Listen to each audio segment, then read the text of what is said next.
Hi అండి. ఇవాళ గురువారం కదా, అందరికీ గుడ్ మార్నింగ్. ఇదిగో మేము లంచ్లకి ఇవాళ కాకరకాయ కర్రీ, కాకరకాయ ముక్కలు కట్ చేసిన కాకరకాయ. ఇది గంగవల్లి కూర, గంగవల్లి కూర కట్ చేస్తున్నా కడిగేసి.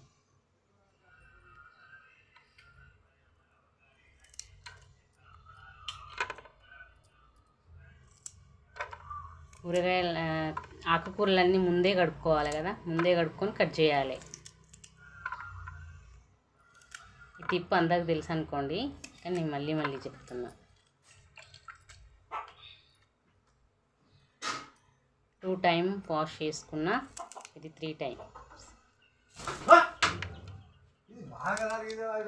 ఓకే.